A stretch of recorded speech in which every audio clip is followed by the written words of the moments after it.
Welcome. Welcome. Welcome back. Welcome. Welcome. Welcome. Welcome. Welcome. Welcome. Welcome. Welcome.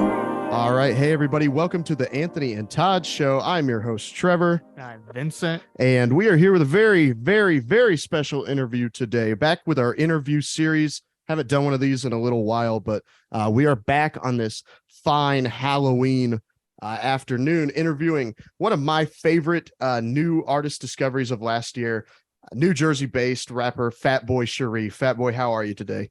Yeah, my G's, what's going on, people? That's the singing voice we love to hear, dude. Yeah. I'm glad y'all having me for sure. Big fan of y'all stuff too. Hey, thank you.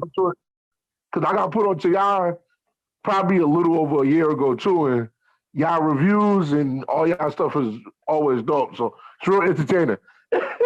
Appreciate you, man. Thank you. Fatboi Sharif just came out with a new project as of last week. That's called Preaching in Havana with producer Noface. That just came out like 5 days ago as of, well, it was 4 days ago as of right now, right? Yes, sir. How are you feeling about the release of this? I'm super duper happy and I'm real proud of it. Like I was just telling my DJ, I was like, it's dope because when you work on a project for so long, you kind of like inside of the project, like when it comes to the writing, the videos, the mixing and mastering and all of that type of stuff. So now I can kind of just enjoy it from the outside. I can enjoy it like everybody else. And it's definitely, I would say, my favorite project up until right now for sure. Like everything we was going for, we definitely think we accomplished it. So we want to shout out, even with the first 5 days, everybody been going crazy over it and showing it a bunch of love. It's been good, dope reviews. So we just want to shout out to everybody who been loving it and supporting it and getting the vision, me and Noface, and shout out to my brother Ging, PTP. It's out right now on PTP Records. He mixed and mastered it and brought it all to life. And it was an amazing experience for sure. Yes. You mentioned being inside the project. When you're ready to move on to a new project, how do you get out of that mindset? How do you kind of break that cycle? Because right now you're in Preaching in Havana mode, but whenever you're ready to make a new project, how do you start to kind of move on from that? It's funny because I usually do, I call it the 3 in, 3 out method. So I'll usually do, like when me and Roper was recording Gandhi Loves Children, we was recording 2 other projects at the same time. So we recorded that and 2 other things was ready to go. And it's funny because literally the same time I was recording Havana, I was recording Cyber City. Like literally like in the same house. Like I would go in one room, do some Cyber City shit, switch roles, go do some Preaching in Havana stuff. So it's kind of like a certain mindset and frame that I get in for, like I said, 3 in, 3 out. So I'll usually record 3 projects at a time. Then I might take maybe a few weeks, 2-3 weeks, and I'll usually write 3 projects at a time too, and kind of maneuver it like that. So you're saying that we've got at least 2 more projects on the docket right now? Oh yeah, absolutely. Yeah, definitely. That's what I'm hearing. That's what I'm hearing is we're gonna get more Sharif here very, very soon. Then. Oh yeah. I'll tell you this: top of next year into middle of next year, another EP, another full length. So yes, I can't wait. I feel like these projects are just so condensed. There's just so much stuff in them. You have to listen to them over and over. I feel like I can never just drink in enough of the project to like understand it all. There's just so many layers going on. No, thank you so much. And that's literally always, I always go for that when I'm creating. Like, I'm always like, how can I never want to give people what they expect. So I'm always, how can we up the ante production wise? How can we up the ante content wise? How can we, and that's even like, I don't even use the same engineers to mix like the same projects. Like, I'm like, I want to go for this sound. create this world with this particular project, and let's see how it connects, how people connect with it compared to the other one type thing. How did y'all feel about the Havana project? I'm loving it so how far. how did y'all feel about it compared to the Cyber City and the Gandhi project? Because I know those are probably the other two that y'all probably compared it to, because those are the other two that y'all heard and reviewed before.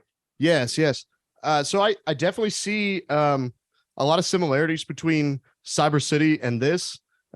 You said you recorded them like at the same time. I can definitely tell that there was like a similar vision. Those are both two really condensed projects, just a really clear through line through the whole thing. But we were talking about this off air a little bit. I feel like Gandhi, you could more easily pick out tracks that you liked. Like you can pretty easily say, oh, I like, I don't know, Smithsonian, or I like Nasty Man, or I like whatever, Murder Them. And it's a little harder to do that on this project. It's like just one big consistent piece versus a lot of tracks put together. You know what I mean? Yeah, no, definitely, for sure. Vincent, what'd you think? I thought it was incredible. I really liked Noface's production on it. I thought he did an incredible job. I like how everything just feels smooth and it glides to the next thing. It actually reminds me a lot of your track off of Gandhi Loves Children, the jack-o'-lantern sculpture, where you're just constantly throwing these like, it's, I don't want to call it a nightmare, but it's just like this, I feel like I'm in a dream state and you're just constantly spitting line and line after me. And it's all this like abstract, surrealist imagery. And it's kind of hard to point down. So you kind of have to like go back to the track and kind of figure out, kind of pinpoint to like what's happening. I'm not going to lie, Vincent. You about to bring a tear to my eye, because everybody who knows me knows that Jack-O'-Lantern Sculpture is my favorite song on the Gandhi album. So for you to say that, I'm smiling like, yes, he gets it like that. And just a little Easter egg for later on. The next me and Roper project, pay attention to that song. That's all I'll say. Excellent. I was talking about how we should play that today on our radio show for the Halloween episode that we're doing. Hell yeah. Actually, that leads me to my next question, I guess. You've done a lot of these one producer, one rapper projects. Do you find that there's like a certain level of consistency that goes with that? You mentioned not using the same engineer every time. Like, is it almost like a game to you to try to find the correct combination that you want to do for your projects? I would say it's a little of that, but also it's usually, if you're dealing with a particular producer, if y'all click and hit it off, most producers usually give you 2 or 3 different beats at one time. And I always been a fan of just the consistency with the projects, the one producer projects. Like, so I'm always like, if I'm linking with this producer, let's really create a world with these songs. I just don't want to have 3 songs from this guy, 2 songs from this guy. I'd rather just sit with somebody like, yo, you gave me these 5 beats. These are dope. Let's create one thought and one overall theme within these projects, right? To make it greater, to make it something that people years down the line would be like, yo, it's like a dope movie. Yes. Like, yo, auteur style type deal. You don't want like to feel like it's just a big homogenated like lump of something. You want like one distinct style, that one distinct world. Yeah, nah, definitely. I feel like a lot of rappers kind of fall into that trap sometimes. Yeah, especially like nowadays, you just get so many different producers on a project that doesn't sound consistent. You can definitely get it off, but to me, like, I kind of just, a lot of times I like to just spotlight the producer. Because even if you notice, like, on all of the projects, I always have 1 or 2 instrumental songs on the project that is just the producer. And I'm big on that, like, because the producer is the backbone of what we do. So I'm always kind of just like, yo, I always tell producers, like, all right, I did my rap thing, I do your producer thing. And stuff like that, like Preaching to Havana, Noface, he did all of those different samples and transitions and all of the different stuff. And the engineer, Ging PTP, he did all of the different panning and moving different sound effects and different voices when you hear them in one headphone but not the other. Like, to me, that's the fun part of it. Like, Yeah. How'd you come in contact with Roper or Noface? How'd you meet these guys? I met Roper probably like 10 years ago. Because, yeah, I used to do a radio show out in New Jersey. And I used to do like these on-air ciphers. So it would just be like an open, whoever wanted to rap could just come up and rap like that shit. Like, I know, I heard a lot of awful MCing during that time. But I was trying to give people an open door so they could let their feelings out. But Yeah, one of my peoples, my boy Book, he's my DJ now. We've been close friends for like over close to 10 years. Mm-hmm. He was like, yo, I got a group. Could they come up to the show to rap? And I'm like, yeah. The group comes up. Roper is the producer of the group. So me and him met then for the first time, but it was more just like a, hey, how you doing? Handshake. Automatically from that, we kind of just hit it off where we had similar taste in music, humor, all of that. And at the end of that night, he was just like, yo, come to the studio sometime, see what we doing. And I started going to the studio that they was recording at, him and his group. And his production automatically grabbed me, where I'm just like, yo, this is something special that I'm not hearing from other people, like especially in their age brackets. Because all of him, Lone Sword, who did Cyber City, Noface, they all in their 20s. So I'm like, damn, like this is some progressive. This is something progressive that I'm not hearing these sounds yet. And I don't hear the MCs out here that can bring these sounds to life. So we got to definitely connect and work on something. So like the Gandhi Loves Children, it's funny because like the final version you heard, that was probably made over like 2 or 3 years with different versions of it, where it was kind of like, we'll get 2 or 3 songs done. Then we might not see each other for a couple months. Link back up, get like maybe 2 more songs done. Not see each other for a year. Then I would say around the 3rd time we linked back up, we was like, all right, let's finally knock this out. Let's get all of this done and on the table. And same thing with the Cyber City project. I got put on the Lone Sword from my boy Pootie, who's on Gandhi Loves Children, because they did a song together. So I was like, yo, who's that dude? Because I heard him rapping. I'm like, yo, he's fire. Because I got put onto him as an MC first. And then I looked up his music. I'm like, oh, he do beats. The beats is fire. So we linked up. I went out to Brooklyn and we did maybe 2 songs and he gave me some beats. And those, probably like 2 of those beats, we started putting together Cyber City with type thing. And we crafted and put it together. Him and Noface already was cool with each other. So I kind of met Noface through him type thing. And I went to his crib one day and he was just like, yo, you got to meet Noface. I kept hearing, like, everybody was like, yo, you and Noface would be dope. You got to hear him. So Noface came to his crib one day and just was playing me a bunch of different stuff. And kind of like similar with me and Roper, we kind of just hit it off on some personal stuff. And then the music just came quickly after that. And the rest was history. That's kind of crazy that it's always like who you know, in this industry. And that reminds me of my next question. So I'm starting to listen to your music in the past year, right? And I listened to Gandhi Loves Children, and I put 2 and 2 together. You're on this Darko record. Did everybody vote for Dr. Octagon, right? You're on this single. Yeah. So I start to see you crop up everywhere else. You're on the other Darko record, Great White Buffalo. Then you're on this Steel Tip Dove record. And now you're on Billy Woods and Moor Mother, and you're doing this track with Esquire. How did all this stuff blow up? Like, can you pinpoint the moment where you felt like things were starting to kind of blow up for you in your career? I would definitely say like the Gandhi record was definitely a turning point that more people was focusing and more people's eyes got put onto me. Especially shout out to Jeff Weiss POW the re-release definitely did a lot when we dropped the deluxe version. The vinyls are out now too. Go cop those Novelty Records. But Oh yeah. it was definitely during then. But I would say honestly, like it's kind of just I would say me just staying consistent over the years. Cause literally, like a lot of people got put onto me.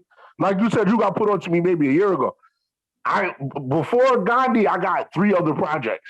Right. I've been recording over like 10, I've been recording like 10, 11 years.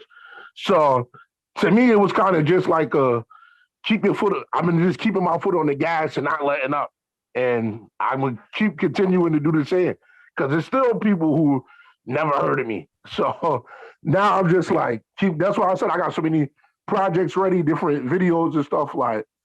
And outside of that, I just want to bring my talents to other things like writing short films and short books and all of that. Like it's just a whole bunch of creative different vessels I want to tap into for sure. You ever thought about doing comedy? We saw a video of where was it? Was it like a tour video that you had done and you and a bunch of other guys were sitting around eating dinner, and God, I was just laughing my ass off watching this video. Yeah, that definitely it's funny because I did like an improv tour. I did an improv comedy event like last summer that was real dope. Yeah. So yeah, that's definitely I definitely threw that around in my head too. Oh yeah, you're talking about the concert video I did in Lincoln, Washington Square Park. Yes, yeah. The 400-pound porno cyborg joint. God, he just roasting all these guys you're sitting with. They're so funny. Yeah, that shit was hilarious. Oh God. So you're talking about people, getting put onto you. And I mean, I'm not gonna lie. I got put onto you after the Fly Pelican video dropped. And I saw it. I guess I was probably watching one of Darko's new videos. We're talk to him a lot, but I was watching one of his new videos. Bro, Darko the Super. Yeah. Yeah. We've interviewed him a couple of times. I love his music and everything, but I saw your video for Fly Pelican was in the suggested. I watched it and I was just like, damn, this is incredible. I showed it to Vincent immediately. That became like my most listened to song of last year. So I went and listened to the full record, and I had thought, I originally wanted to ask you why you went in such like this abrasive direction after Fly Pelican, but then I kind of thought about it more, and that is the odd man out. That's the odd track out. What drove you to make that song? And like, how did that turn out so different from everything else you've made? I want to say thank you for this. Definitely appreciating that song for sure. Means a lot. No, it's funny. That particular song, I got to give all of the credit to Roper for that one. Because I would say we was probably 75% done with the Gandhi album. And like you said, it's kind of like the odd man out. Mm-hmm. And that's how Roper brought it to me. He was like, yo, let's have an easy joint that people can just hear, and they think they're going to want to know what they think they're going to be able to tell how the rest of the music going to sound, but they're not going to know. That's why we put it early. He was like, yo, let's put it early so people can, and it was kind of like an experiment that went amazingly great. So yeah, I mean, it definitely worked on us, and that's what made us listen to the rest of it. I mean, I don't want to. Does it kind of annoy you that that's your most popular song at all? To tell you the truth, it's not my personal favorite. Honestly, I didn't figure it would be after hearing every other song that you've made, and then go back to listen to that. It's it's like night and day difference. I didn't figure that you'd like that very much. No, I love the song, but as artists, we always got our favorite stuff that we do. Like Scorsese, amazing director. A lot of people are saying, when you say Scorsese, you got to say Goodfellas or Casino. My personal favorite from Scorsese is Bringing Out the Dead with Nicolas Cage. But yeah, everybody got their different things like that. But yeah, Fly Pelican is definitely a song that definitely changed my life for sure. So I always got to be appreciative to that song. That's fair. Very fair. Vincent wants to know if you can explain or shine any light on the Gandhi Loves Children album art. Because I'm just, It's such a funny obviously such artwork. like a I love it. character driven piece that really like gets you into more of like, not really like the style of the album, but more like how you use character in your music and how like you could be bold and like not obnoxious, but like there is definitely this like colorful, strange character that pops out. Yeah. Was there a plan to do that, or did you just randomly were like, I'm gonna wear a bathrobe and a wig on the album art? It's weird because I always say, like, to me, like my dopest ideas come to me at night when I'm asleep. So I remember the album was finished, and me and Roper was kind of going back and forth on what the album artwork should be. So he would have like little ideas. I might think of something, and I just told him at one point, I'm just like, yo, when it's perfect, it's gonna be perfect. It'll come to me when it's supposed to come to me. So I woke up one morning and I called him, and I had half of the idea that I wanted. So I was just like, yo, I'm gonna have on the wig, boxers. But the original plan was like, I was supposed to be standing in front of this house. And the guy in the back cover that's in the big long robe, he was supposed to be standing on one side, and I was gonna have a little kid wearing the all black suit with the Reagan mask, like a 5-year-old kid, and that was gonna be the cover. But when we went to do the shoot, and we couldn't find a damn kid that knew how to damn stand still, and we just was like, yo, let's just take a bunch of different flicks and see how it go or whatever. So shout out to Derek Belazaro, photographer, for that. We did maybe like a 2 or 3 hour shoot out here in New Jersey in the woods somewhere, and we came back with a bunch of dope stuff. And that particular picture was the one that, like, because I picked another one, funny thing, and Roper was like, yo, this picture's dope. So I'm looking at the picture, and to me, the picture was so layered. It was a plain picture, but it said so much in the picture, and it smoked the album perfectly. Like, because even just with the way and look, you see me smiling, black glasses on, looking straight. You can't see what I'm seeing.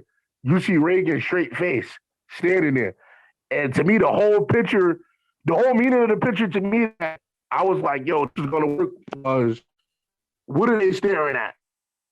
We're so Right. amusing to one person, but we're so amusing to one person, but the other person can care less. I was like, that's the cover. I was like, for the next 100 years, people are going to be trying to figure out what the hell was they looking at. So what were you looking at? Camera. Just no, they weren't looking at the camera. I can never say. It's one of those. Oh, okay. It's one of those. Yeah, it's one of those. It's one of those. Did Tony Soprano really die moments? Yeah. Right. We wanted to bring our own Tony Soprano. We wanted to bring our own Sopranos finale in visual form. I love that, dude. That's a good story. Was the Preaching in Havana album art shot in the same place? Oh no, that was in Brooklyn. There goes my theory. L train. Yeah, that was in Brooklyn off the Aberdeen stop off the L train. All right. Okay. And shout out to Noface. Noface told me about that particular area, like, because he lives over there. So he was just like, yo, it's a dope graffiti abandoned train area. And it started because we shot the Static Vision video over there. The video came out dope. So we like, yo, let's get some pictures over here to go for the album cover. Shout out to photographer Yoga. We probably, same thing, kind of similar with the Gandhi thing. We probably shot maybe like 2 or 3 hours. Mm-hmm. And we got a bunch of dope stuff that came back. But that particular one, it was, when we both seen it, we was like, that's the one. Because even just standing behind Noface, my eyes, like not clearly in the shot, but you see the close up of him, and you just see the little yellow eyes with the black goat head. We was like, yeah, like, That's it right there. That's it. That's the vision. Yeah, nah, definitely. It was definitely another thing with a photography smoked the album, but the photography said like 2 or 3 different stories in it. And I always like to aim for that when I pick like album artworks for sure. Is it kind of your goal to have every listener come up with their own theory or their own, I don't know, like kind of, what's the word I'm looking for? Connection. Yeah. Like what they think the album is about, or do you kind of go into it with your own idea and this is like what you want each listener to understand? I usually go into it with these ideas are in my head and I want to get these ideas out. But to me, it's one of my favorite parts of the whole process is just, and I've been noticing it been happening a lot since Havana came out. Everybody has a different idea. Nobody's idea is wrong. Mm. So some people I've seen somebody compare it to like the Straight Conscious album, like or some like Goody Mob, like album shit. And I'm like, yeah, that's not wrong at all. Cause there's definitely elements of that on a lot of songs that we touched on, stuff that I wanted to talk about. Then I heard some people compare it to different horror movie or different abstract directors like David Lynch and Stephen King and somebody like that. And I'm like, yeah, that's why we're calling you. Because we was going for that time of the random noise elements and ad-lib tractions and that type of stuff. So yeah, it's always connected for me. Like I always love to hear everybody's different perspective, and people are asking me like I don't ever mind answering the question either about certain lyrics. People will be like, "Did you mean this? Did you say that?" And it all adds to the story at the end of the day. For sure. So you mentioned all these different like horror elements to your music. A lot of people comparing you to these movies and different directors. Like what do you say that your music is? I've got a feeling that you don't really care for labels on your music, but I'm curious as to like what you say it is. I always say it's literally just different perils and different universal thought that you can examine and give your own perspective on it. Because like you said, me personally, I don't like to box my music in with no type of genre or label. Right. Like I said, I got 5 or 6 other projects done. If I showed you the 6th one, you might be like, oh my God, this is what this project is about. But I'm a strong believer in stuff have to come out when it's supposed to come out. So imagine if you saw Mulholland Drive before you seen Eraserhead. Mulholland Drive would have still been dope, but seeing Eraserhead first was like, oh, okay, this makes perfect sense in the timeline of this story. Right. Yeah. So you kind of get the vision a little bit. Yeah. Once you see it in that order. Yeah. To me, that's how my music is. Like, it's a timeline that you just got to stick around for. And every album connects in different ways. Like, it's definitely a good thing for me where I can always create and be like, okay, it's time to paint a new picture for the fans. It's time to create a new world for the fans. I'm gonna say something in movie 6 that's not gonna happen to movie 12. Or I might say something in movie 12 that happened in movie 1. And you hear movie 1 like, oh shit, that word or that song title or that concept. Like I really like that. I really like you've got this vision, you've got this timeline for like everything that you want to do in the future. I think that's kind of a lost art. Yeah, nah, definitely. Especially from nowadays to the music, from music just being like everybody wanting to put out like 63 albums a year and people just working with everybody, and it's kind of definitely watered down the aspect of like, oh my God, this is an actual album. Like I gotta hear this shit with it. Like to me, like I miss that type of music. Like Curtis Mayfield didn't have to put out 10 albums in a year. De La Soul only was putting out albums every 5 or 6 years. Right. And each one was of great quality too. It's like the quality never dipped. Yeah, and it lasted. Nine Inch Nails, Porter said they didn't have to put out 6 albums in a year. Like, it's like, all right, we're going to put this one album out. This is what's going on now. And sit with it for a couple of years and let's discuss it. Let's talk about it like a good book or a good painting. Let's really look into it and break it down piece by piece. To me, that's how albums should be.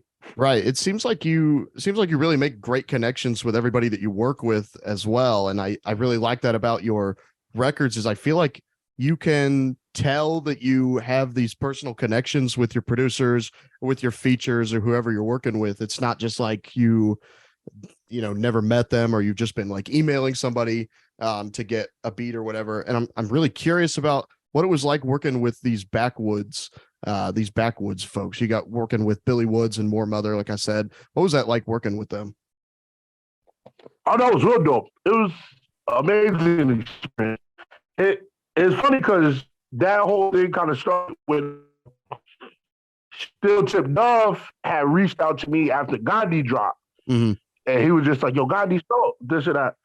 And I was familiar with him, super OG on the independent underground scene for over 10 years. Yeah. So we connected. I went to his studio and he had played me some joints that was fire.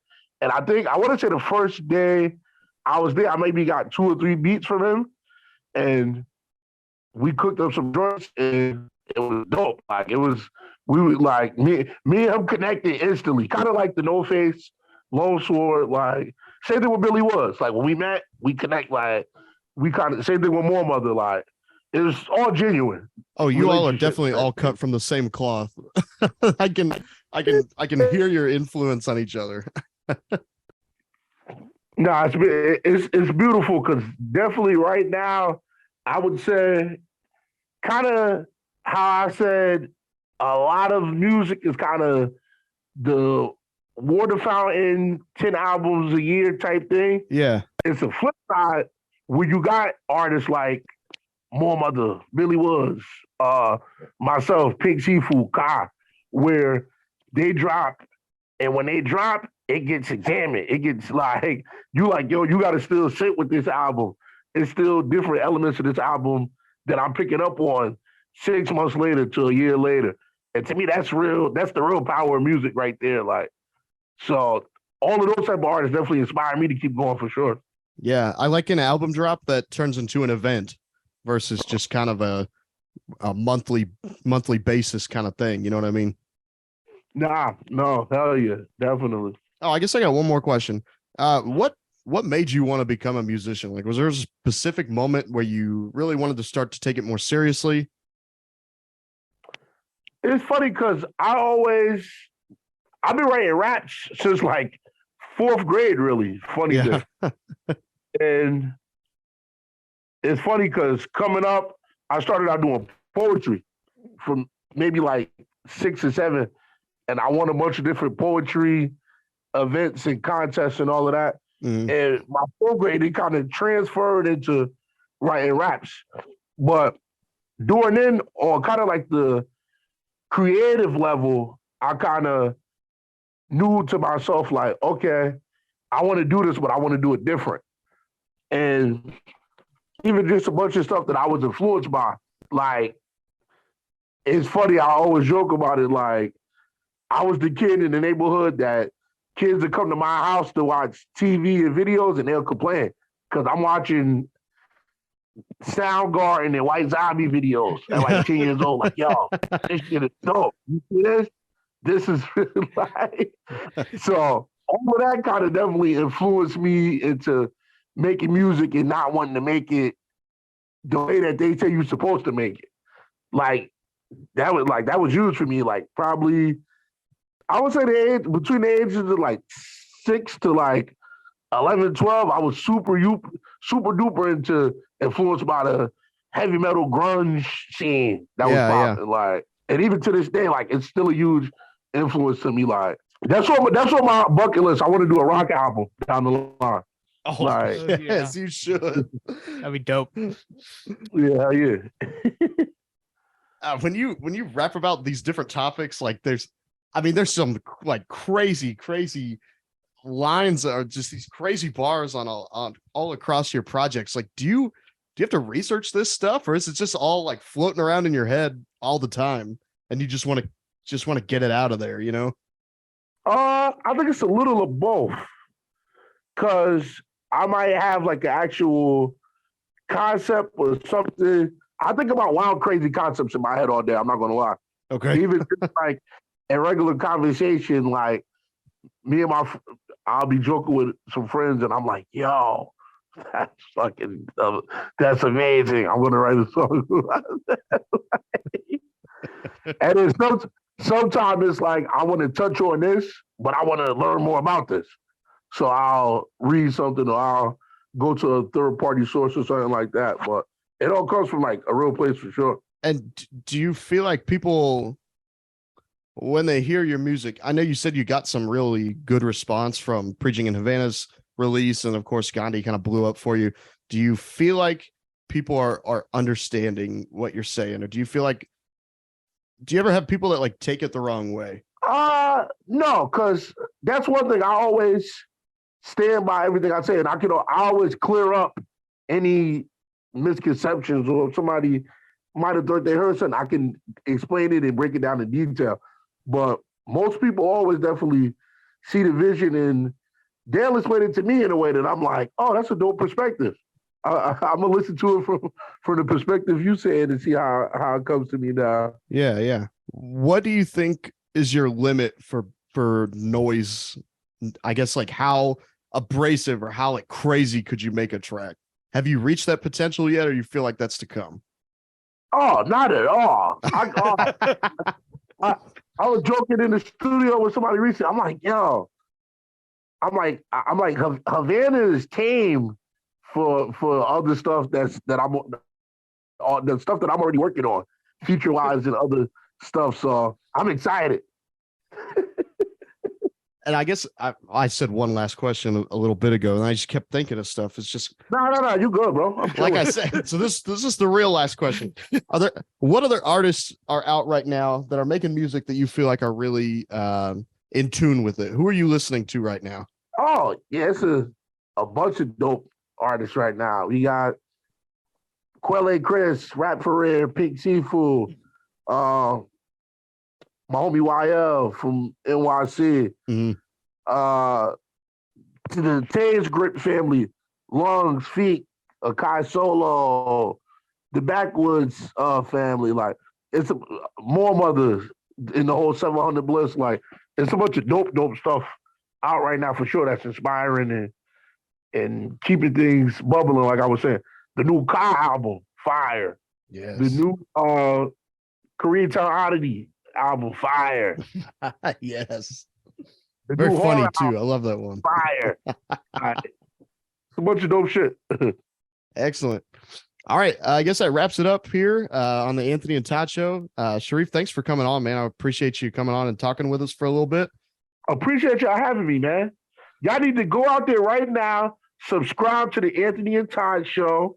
Make sure they get 1 million gazillion views so they can get the YouTube checks, and we can go to the beach and go get some Chinese food and go to the strip club. That's do this. Sounds fantastic. That's the dream. About. When do you think you're going to be touring soon? Touring in Ohio, possibly? Let's set it up. I got LA in 2 weeks, and I got LA in 2 weeks, Philly, December, Chicago in January. So I'm definitely down to make something happen with Ohio. Let's connect with it for sure. Let's do it. All right, guys. That's the interview then.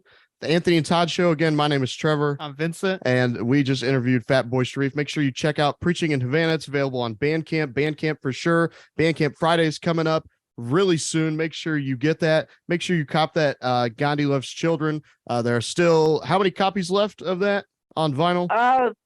Who knows, but it's not that much. Make sure you get very, very limited numbers. Make sure you get it. Candy floss variant looks incredible. What's going? And just keep supporting the movement and stay tuned for the next film. You feel me? I'm ready for it, man. I'm ready. Make sure you check out Preaching in Havana. Preaching in Havana out right now Go cop that on Bandcamp, on PTP Records. Shout out to Noface. Shout out to Gang. It's a movie, y'all.